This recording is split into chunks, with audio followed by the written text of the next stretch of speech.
സ്വാഗതം കൂട്ടുകാരെ, മറ്റൊരു പുതിയ ഇൻഫോർമേറ്റീവ് വീഡിയോയുമായി ഞാൻ വീണ്ടും എത്തിയിരിക്കുകയാണ്. മനുഷ്യൻ എന്നും സാഹസികതകളെ പ്രണയിച്ചിട്ടുള്ളവനാണ്. ലോകത്തിന്റെ അറ്റങ്ങൾ തേടിയുള്ള അവന്റെ യാത്രകൾ പലപ്പോഴും ചരിത്രത്തിന്റെ ഭാഗമായിട്ടുണ്ട്. ഇന്ന് നമ്മൾ സംസാരിക്കുന്നത് ലോകത്തിന്റെ നെറുകയിലുള്ള മഞ്ഞുമൂടിയ ഉത്തരധ്രുവത്തെക്കുറിച്ചാണ്. ആരാണ് ആദ്യമായി ഉത്തരധ്രുവത്തിൽ കാലുകുത്തിയത്? ഈ ചോദ്യത്തിന് ചരിത്രം നൽകുന്ന ഉത്തരം ഒരു വലിയ പോരാട്ടത്തിന്റെയും അതിലുപരി നീറുന്ന ഒരു തർക്കത്തിന്റെയും കഥയാണ്. അമേരിക്കക്കാരായ റോബർട്ട് പിയറിയും ഫ്രെഡറിക് കുക്കും തമ്മിലുള്ള ആ ചരിത്ര യുദ്ധത്തിലേക്ക് നമുക്കൊന്ന് കണ്ണോടിക്കാം. ഭൂമിയിലെ ഏറ്റവും ദുർഘടമായ ഇടങ്ങളിലൊന്നാണ് ഉത്തരധ്രുവം അഥവാ നോർത്ത് പോൾ. -40 താഴെയുള്ള തണുപ്പ്, ദിശ തെറ്റിക്കുന്ന മഞ്ഞുകാറ്റുകൾ, ഇപ്പോൾ വേണമെങ്കിലും വിള്ളലുകൾ വീഴാവുന്ന മഞ്ഞുപാളികൾ. 1900കളുടെ തുടക്കത്തിൽ നോർത്ത് പോൾ കീഴടക്കുക എന്നത് ഒരു രാജ്യത്തിന്റെ അഭിമാന പ്രശ്നമായിരുന്നു. ഈ ലക്ഷ്യത്തിനായി ഇറങ്ങിത്തിരിച്ച രണ്ട് പ്രധാന വ്യക്തികളായിരുന്നു റോബർട്ട് പിയറിയും ഫ്രെഡറിക് കുക്കും. രസകരമായ കാര്യമെന്തെന്നാൽ ഇവർ രണ്ടുപേരും ഒരു കാലത്ത് സുഹൃത്തുക്കളും സഹപ്രവർത്തകരുമായിരുന്നു എന്നതാണ്. പിയറിയുടെ മുൻപത്തെ ഗ്രീൻലാൻഡ് പര്യവേഷണങ്ങളിൽ ഡോക്ടറായി കൂടെയുണ്ടായിരുന്നത് കുക്കായിരുന്നു. പക്ഷേ വിധി അവരെ ലോകമുറ്റുനോക്കുന്ന രണ്ട് ശത്രുക്കളാക്കി മാറ്റി. 1909 സെപ്റ്റംബറിലാണ് ലോകത്തെ ഞെട്ടിച്ച ആ വാർത്ത പുറത്തുവരുന്നത്. ഫ്രെഡറിക് കുക്ക് ഒരു ടെലിഗ്രാം സന്ദേശം അയച്ചു. 1908 ഏപ്രിൽ 21 ഞാൻ ഉത്തരധ്രുവത്തിലെത്തിയിരിക്കുന്നു. പിയറി എത്തുന്നതിനും 1 വർഷം മുമ്പ് താൻ അവിടെ എത്തിയെന്ന് കുക്ക് അവകാശപ്പെട്ടു.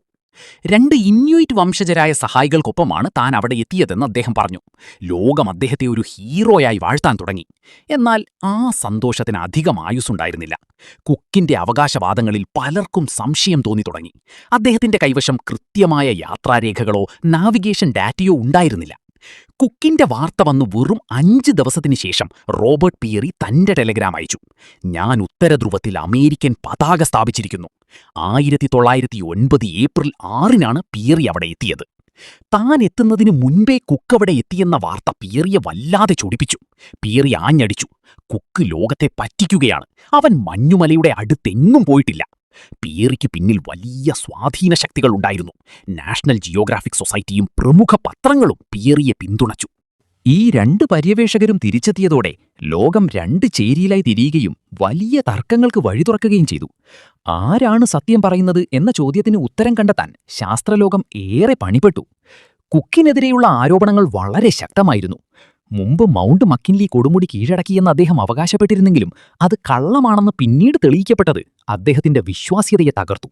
കൂടാതെ കൂടെയുണ്ടായിരുന്ന ഇന്യൂട്ട് വംശജർ നൽകിയ മൊഴികളും അദ്ദേഹത്തിന് വിപരീതമായിരുന്നു. അതേസമയം റോബർട്ട് പിയറിയും സംശയങ്ങളിൽ നിന്നും മുക്തനായിരുന്നില്ല.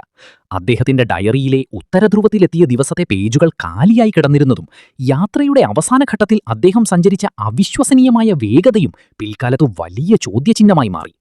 അക്കാലത്തെ സാഹചര്യത്തിൽ അത്രയും വേഗത്തിൽ മഞ്ഞിലൂടെ സഞ്ചരിക്കുക അസാധ്യമാണെന്ന് പല വിദഗ്ധരും ഇന്നും വിലയിരുത്തുന്നു.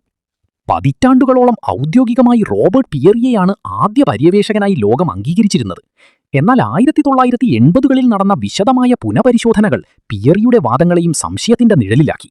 പിയറി ഉത്തരധ്രുവത്തിന് ഏകദേശം 30 മുതൽ 60 മൈൽ വരെ അടുത്തെത്തിയെങ്കിലും കൃത്യം പോയിന്റിൽ എത്തിയിട്ടുണ്ടാകില്ല എന്നാണ് ആധുനിക ചരിത്രകാരന്മാരിൽ ഭൂരിഭാഗവും വിശ്വസിക്കുന്നത്.